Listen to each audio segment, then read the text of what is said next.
Oh, hello, and welcome to Detectorists, Treasure Hunters, History Hunters. It's that time of the evening where we have a special guest. In this instance, we have a very good friend of mine, Aaron from NC Dirt Hunters USA. Now, he's going to give us a lowdown on his history that he's finding out there and events and updates of what's going on. Let's introduce Aaron and see what history he can share with us today. Here we go. Ah, welcome, pal. Welcome, Aaron. Hey, John. Yeah, great, mate. So, what's your first machine you had then, pal? My first machine that I got was an old White's Eagle Spectrum. Oh, yes. Yeah, it weighed a ton, but it got the job done. So I got my first detector about 12 years ago. All right. And I used that White's for a long time. Yeah. And what are you using now, mate? Now my primary machine is the Manticore, the MineLab Manticore. So I mean, I've got other machines, but I can't see going out without the Manticore. Oh, I know the feeling. It's a brilliant machine. I just love it. It is. Just love it, you know. And so whereabouts in the USA are you then, roughly? I'm in North Carolina. I'm kind of in the Raleigh area. Okay. I've got permissions all over the place. So some of my permissions I have to travel a long ways for, but I've got some close by too. Oh, excellent. Okay, well, what kind of history you got out there then? So, I mean, North Carolina was one of the original 13 colonies, British colonies. So that would go back into the 1600s. But that kind of is about an hour away. More Revolutionary War, colonial stuff is towards the coast, which is about an hour or so away. But we've got a lot of Civil War activity in my area, and that's my primary interest. That's kind of what I go for. I was always into history, so living here is nice because I can actually track it down and dig it up. Oh, and what kind of things are you finding then? A lot of what we've got to do is, now you've got Civil War battlefields that everyone knows about. But you can't detect on the battlegrounds because they're protected. So it takes a lot of research because you've got to find, like, how do they get from point A to point B? So then you have camps. If you can kind of track down where one of their camps was, you can find things there. But that's the hard part, is there's just a lot of research, and then you've got to see if you can get the permission. But I mean, I love the little things. I found this recently. It's a knapsack hook from the Civil War soldier's knapsack. And then, this is one of the little buckles from their gear. 1860, 1870, something like that? Yeah, 1861 to 1865. So, but yeah, I mean, I've got, and then of course you've got a lot of the bullets. Yeah. Oh yeah, that's a smashed one, isn't it? Yeah, this one actually hit its target, and then you've got the dropped ones. Yes, I've noticed there's quite a lot of different variations in bullets as well. And yeah, there are. With the Civil War, there was a lot of different rifles used. And what kind of difference was there then? And, is it a certain side that used a certain type, or was it mixed, or how did it work? What happened is the North in the Civil War, they were the U.S. Army, so they were issued everything. They were the established army. So when the South seceded, they kind of, when these kids went and joined the local militia or the Confederacy, they were pretty much grabbing the rifles off their mantle and heading out the door. They had a lot of just whatever they showed up with. But over the years, as the war progressed, there were a lot of different manufacturers in the North and in the South that were trying to produce weapons and trying to sell them or get the, either side to buy their weapons. It changed as the war went on, but there's just a ton of variations out there. Would you know any names of some of the Confederate weaponry, rifles and the army ones? What would you know the brand names at all? Yeah. So here's something that's interesting. I just did a video. It came out like this within the past week, and this one I found interesting because it's not just going into an area and detecting and hoping to find something. I look for areas that I've researched, and a lot of times I know based on field reports, letters, I know what happened and who was there. So to go there and actually find some, so for instance, you've got the cavalry, the U.S. cavalry.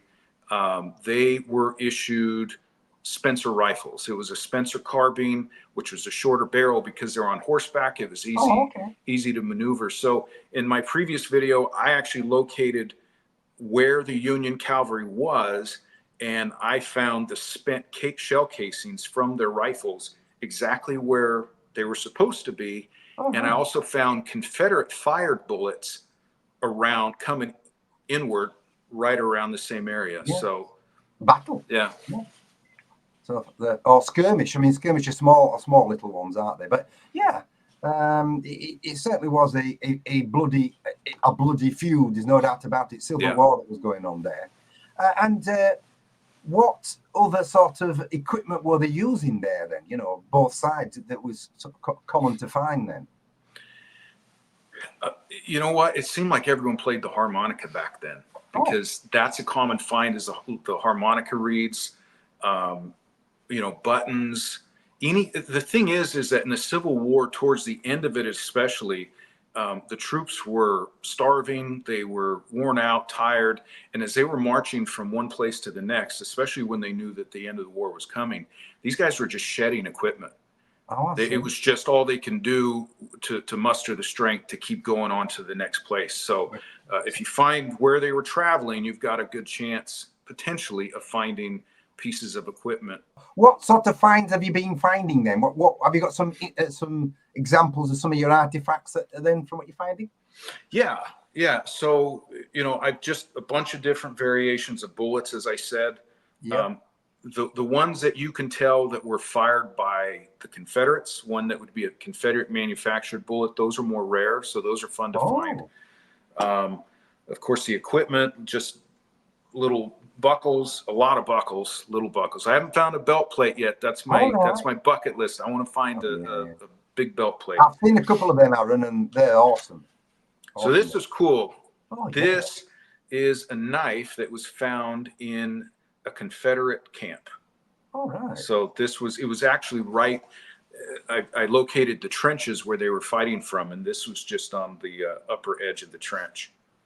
Have you got any markings in that? Any sort of information of where that knife was made? No, I don't have any markings on it, but I checked different resources and books and things, and they show different variations of like the Union was issued mess kits. So a lot of the stuff was common, but yeah, I was able to match this one up specifically with some resources. But the main thing was where I found it. It was a known trench. I found some fired bullets in the trench 5 feet away from where the knife was located. So have you got any other artifacts back to like 1600s and even before? So there's a lot of Native American stuff. I like finding the so you're walking along trying to find nickel, and then you find some of these. And that's in the middle of metal detecting. So, and then in some of these places, you only know so much about the history. So when you can go out there and you can find things that are much older than, let's say, the property owner knew, like this button right here is from the early 1700s. If you could see it, it's a flat button. I'm trying to get that glare out of the way. No, there's a bit of a glare there. I can't really say much. And do you know much about the information about that button? Yeah, this was interesting because the family had owned the property for generations and generations, but they only knew of like mid 1800s, but they suspected their family would have occupied this property much earlier. So that was neat to find something to come back and show them that, hey, this is from the 1700s. So there was actually activity here much earlier than they thought. So, I mean, this right here on a property, I found this. If you can see that, that's a musket ball. Oh yeah, yeah, yeah. You must And get. now specifically, this musket ball is the era of the Revolutionary War because what it measures. This is a Charleville. It was fired from a Charleville rifle specifically, and the Charleville rifles were given to the U.S. Army, the Patriots, during the Revolutionary War by France. I see. So all the musket balls usually measure out a certain way, but this one specifically was able to track down that it's from that particular rifle, which is neat. And then, I find different colonial stuff, spoons, Oh yeah, yeah, yeah, yeah, yeah, yeah. All right. different things Oh, like like that. So Victorian. Ah, yes. Yeah. And anything else? Have you found any silver? yeah, I find silver coins here and there, but I'd like to find more. Yeah. Here's something cool. I located this. Let me see if I can show it. Oh yeah, that's a big one, isn't it? Yeah. So what this is the tag from a room key from a hotel that doesn't exist anymore. There's actually a historic landmark sign on the hotel, but this is from 1895. Someone walked away with the room key. Oh, So it tells me how to return it. If it's lost, I can return it, but they've been long gone for a long, long time. Yeah, this one right here, again, what I like doing is trying to figure out the property you're on. You take the known history and then you try to, if I'm able to prove that it's actually older or there was activity much, much further back, that's fun to do. So a property that had some Civil War activity, it was built in the 1700s. So I knew that there had to be colonial stuff, but everything was modern. I found this. Well, when I say modern, I'm talking the Civil War era, 1800s. Yeah. But I found this. This is a North Carolina state seal button. All right. Which is really neat. But then the cool thing, what I found, and you're not going to be able to see it, but this is a King George III coin. Half penny. Yeah, it's really hard to see. You got to look at it at the right angle. But this was neat because everything was from one era, but we knew that it had to go back to colonial times. So to find this was really neat. George III, yeah. So that's 1772 to 18. Yeah, it's nothing compared to the stuff you're digging back there. But yeah, your history goes way back there. We dig a lot of George III stuff. Every time I go out, I got George III buckets of. That would be a nice problem to have. Yeah, we do find a lot of them. Yeah. But yeah. And what have you got? Any funny stories to tell us then? Funny stories. Happening to you. I don't know about funny stories, but I was trying to do a while back. I was trying to do a live stream on YouTube, and as I'm doing it, I was actually finding good stuff. I was in a spot that I was kind of narrowing down, and I was finding Civil War bullets, and I mean it was a good place to be during this live stream. Well, 2 pit bulls showed up, and I was keeping my eye on them, but they kept getting closer and closer, and I continued to try to do the live stream, but it just got to the point where I said, hey guys, I got to give up on this and try to make it to my truck. So I kept the live stream going just in case I needed video evidence of what happened to me. But yeah, I barely made it out to my truck, and so yes, cut the live stream short. Yeah, well, there's lots of people have some strange things happening to them, and and depending where they are in the country.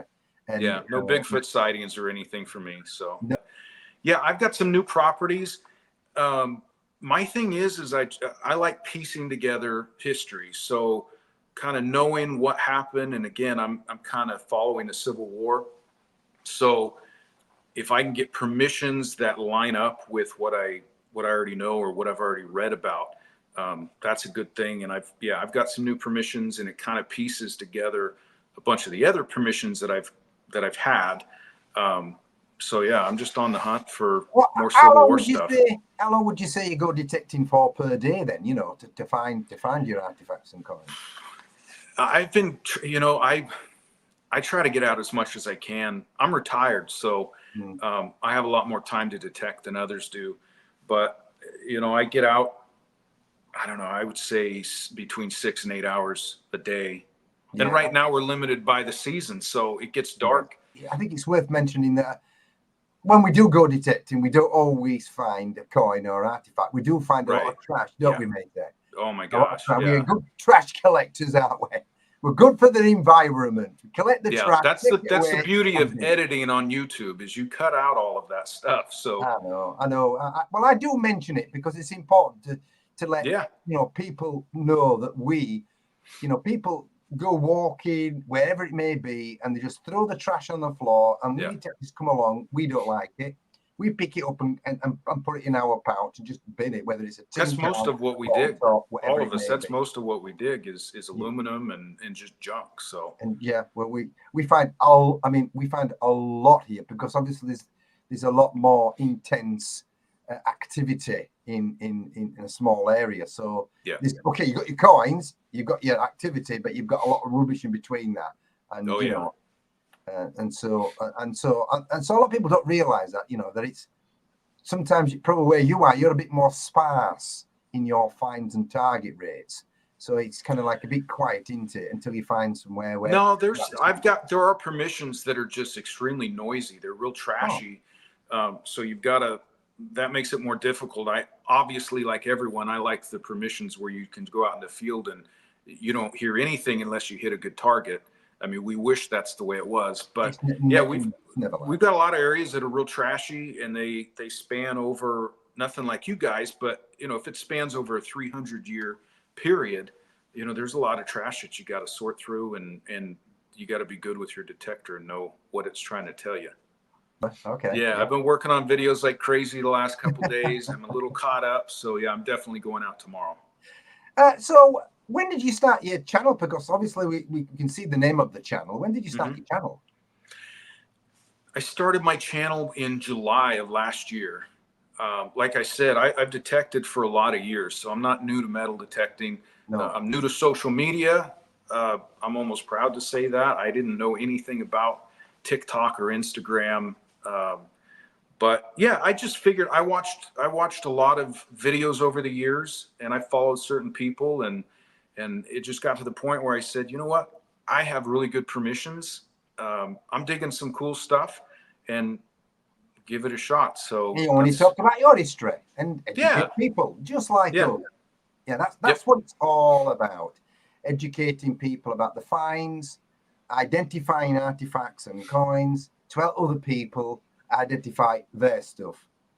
And what I do with my channel is I try to, in my head, I'm not making my videos for the metal detecting experts. I try to make my videos geared towards people that don't even metal detect, because honestly, I think that's the majority of the people watching these videos. They're not out metal detecting. People like watching treasure hunting shows or TV shows. So I think that's a gigantic audience and it's worldwide. So I try to keep that in mind when I'm doing my videos. I do my little cutaway scenes where I'm explaining what I find, but I'm doing it so that anyone can watch them and learn something. You don't have to be a metal detector expert in order to understand what I'm doing. So that's my drive. Like obviously an history education of what you're finding, as opposed to just detecting. Mine's a mixture of everything: nature, insects, panoramic, detecting, and obviously education. So I do punch a lot in mine. Well, you've got a lot of options where you're at. Yeah, beach hunting, I'm quite you told lucky. me, and quite lucky, because we're able to get out into a local area very quickly. Yeah. And in an area with activity. Yeah. And find things very quickly. And yeah, I do spend about, same as you, about 6 hours, 7 hours detecting. And so I do find in that 6 or 7 hours a lot of stuff. A lot of junk, but a lot of stuff. And I can make a video out of that most of the time. Not every time, but most of the time. Yeah, that's what I try to do. If you're lucky, I try to get enough footage for one video each day that I go out. But like you mentioned, there's days that I go out and I'm just digging aluminum. Like I'm not going to make a video of that. No. So some videos have to be stretched over like 3 days of hunting. Yeah. We just knit some together or something like that. Yeah. Well, it's been a brilliant talking to you about your history. I'm hoping that you're going to come back again and give us an update on further history that you're finding there. Yeah, I'd love to. I'd love to. So I'm going to say bye for now, and we'll catch you later, pal. And thank you very much for joining my channel. All right. Thanks, You John. We'll take see care, you. and I'll speak to See ya. you later. All right. Well, that's a bit of interesting conversation about my mate Aaron over there in North Carolina about the history that he's finding. That's really sort of great to know about the Civil War, and we seem to be quite a lot of information about the Civil War artifacts and coins, and it's sometimes obviously going back beyond that level.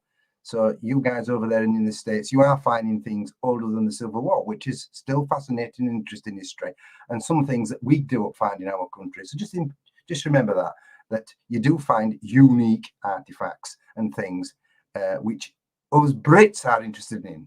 So don't think we're not. We are.